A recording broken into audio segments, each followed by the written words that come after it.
क्या आप जानते हैं कि आप अपने दिमाग को अपनी सफलता और खुशी के लिए दोबारा से रिप्रोग्राम कर सकते हैं? गौतम बुद्ध कहते हैं कि जो व्यक्ति इस मन को जीत सकता है वह व्यक्ति इस पूरे जगत को जीत सकता है। मैं आपसे एक सवाल पूछता हूँ, क्या मन को कंट्रोल कर पाना आसान है? ध्यान से देखिए, आपके भीतर इस सवाल का क्या जवाब उठ रहा है।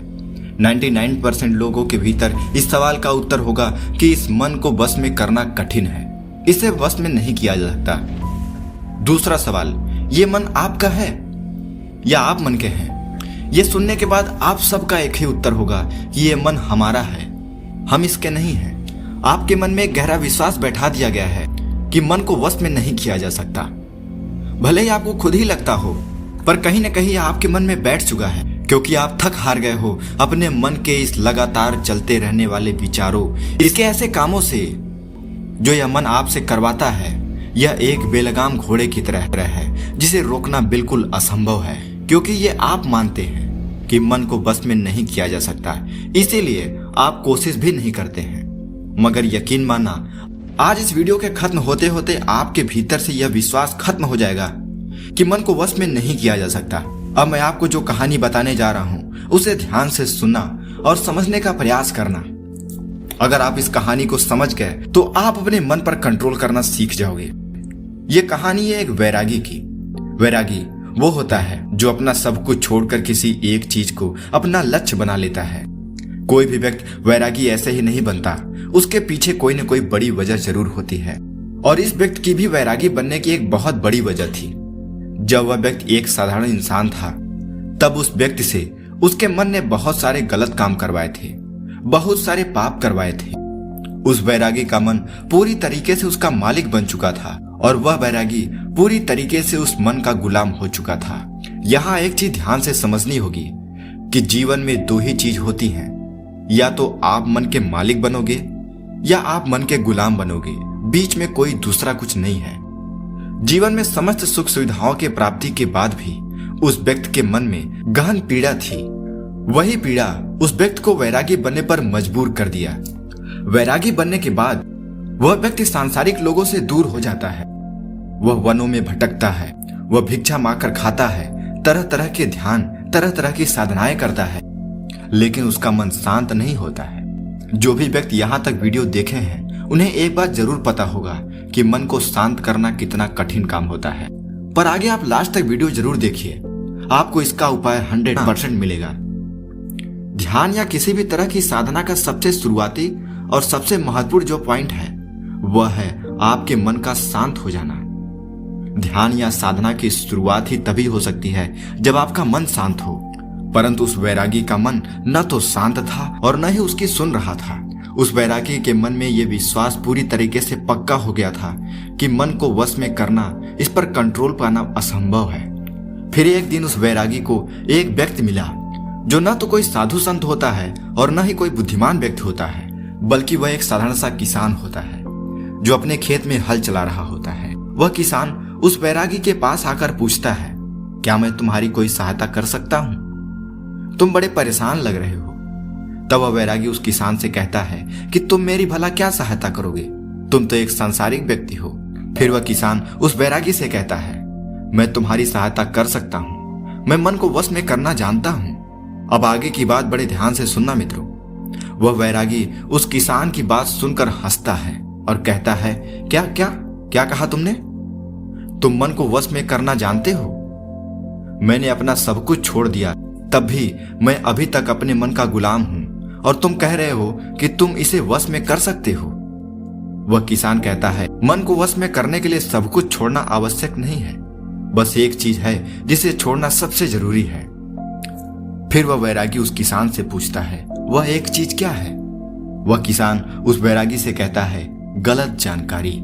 आज तक हमारे भीतर जो भी जानकारी गई है उसी ने हमारे मन का निर्माण किया है। वह वैरागी किसान से पूछता है, वह कैसे? मान लो तुम आज तक अपने जीवन में कभी भी आम न खाए हो, तुम्हें आम के स्वाद के बारे में कुछ भी न पता हो, तो क्या तुम्हारा मन कभी भी आम खाने का कर सकता है? नहीं ना। इसीलिए मन का निर्माण जानकारी से होता है। वह वैरागी उस किसान की बात सुन उस किसान से कहता है, क्या आप इस विषय में मुझे और समझा सकते हैं? वह किसान उस वैरागी से कहता है, अगर तुम अपने मन को वश में करना सीखना चाहते हो तो ध्यान से सुनो।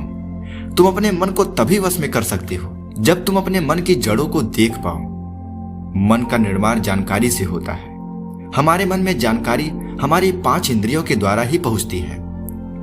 जैसे आंख, हम अपनी आंख से जो कुछ भी देखते हैं, चाहे वह अच्छा हो या बुरा, वह सब हमारे मन में बीज के रूप में बो दिया जाता है।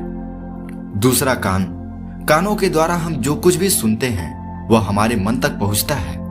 तीसरा जीभ, जीभ से हम जिस भी चीज का स्वाद ले लेते हैं वह हमारे मन में रिकॉर्ड हो जाता है। चौथा नाक, हम अपनी नाक से खुशबू या बदबू जो कुछ भी सूंघ लेते हैं वो भी हमारे मन में ही रिकॉर्ड हो जाता है। और पांचवा है त्वचा। जब भी हम किसी चीज को एक बार स्पर्श कर लेते हैं, उसे छू लेते हैं, उसकी याददाश्त हमारे मन में जमा हो जाती है। इन 5 ज्ञानेंद्रिय रूपी दरवाजे से जो कुछ भी जानकारी हमारे अंदर जाती है वे सभी बीज के रूप में हमारे मन में बो दी जाती हैं और धीरे धीरे वे वृक्ष बन जाती हैं। हमारा मन खेत जैसा है जिसमें बीज बोए जाते हैं और तुम्हारी समझ और बुद्धि बीज बोने वाला किसान है। अगर तुम्हारी समझ गलत जानकारी वाले बीज को सही समझकर बो देती है तो वह भविष्य में बड़ा वृक्ष बन जाता है।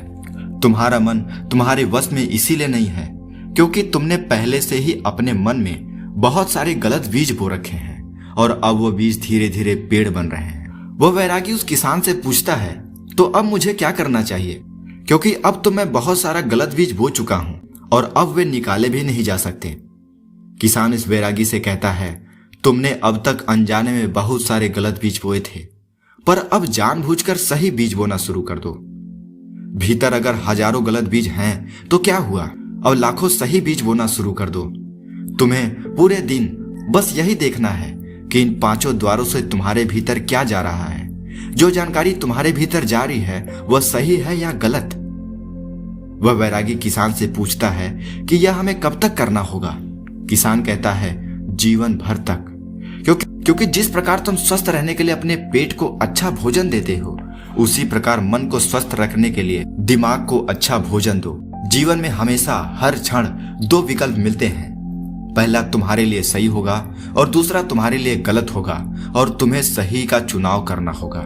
याद रखना, सही को चुनते वक्त तुम्हारे अंदर पीड़ा पैदा हो सकती है, पर चाहे अंदर कितनी ही पीड़ा क्यों ना हो, तुम्हें हमेशा सही को ही चुनना है। जितनी बार तुम सही को चुनोगे उतनी बार तुम सही बीज को अपने मन में बोओगे और जिस दिन तुम्हारे भीतर गलत बीज की तुलना में सही बीजों की संख्या ज्यादा हो जाएगी उस दिन तुम्हारा मन शांत होगा, वह तुम्हारे वश में होना शुरू हो जाएगा। मगर उसके लिए आज और अभी से लगातार अपना प्रयास जारी रखना होगा।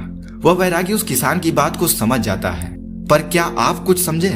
अगर हाँ तो आप हमें कमेंट में बताइए और अगर यह जानकारी आपको अच्छी लगे तो इस वीडियो को लाइक करें और ऐसे ही जानकारी भरी वीडियो पाने के लिए हमारे चैनल को सब्सक्राइब करें। तब तक मिलते हैं अगले इन्फॉर्मेटिव वीडियो के साथ। नमस्कार।